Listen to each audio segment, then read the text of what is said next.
21 August grenade হামলা মামলার আপিলের রায়ে যথার্থ বিচার হয়েছে, এর মধ্য দিয়ে আদালত ন্যায় বিচার করেছে বলে মন্তব্য করেছেন বিএনপির সিনিয়র যুগ্ম মহাসচিব রুহুল কবির রিজভী আহমেদ। আজ সকালে রাজধানী নয়াপল্টনে দলের কেন্দ্রীয় কার্যালয়ে অনুষ্ঠিত এক সংবাদ সম্মেলনে এই কথা বলেন।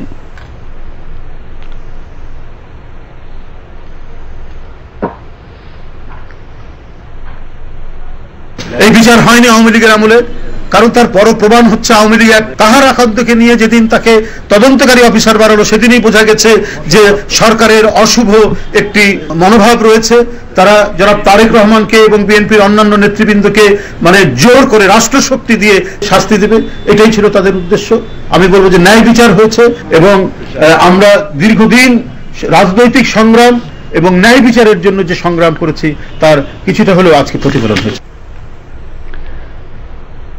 সংবাদ সম্মেলনে অন্যান্যের মধ্যে যুগ্ম মহাসচিব খায়রুল কবির খোকন, যুগ্ম মহাসচিব হাবিবুন নবী খান সোহেল সহ কেন্দ্রীয় নেতৃবৃন্দ উপস্থিত ছিলেন।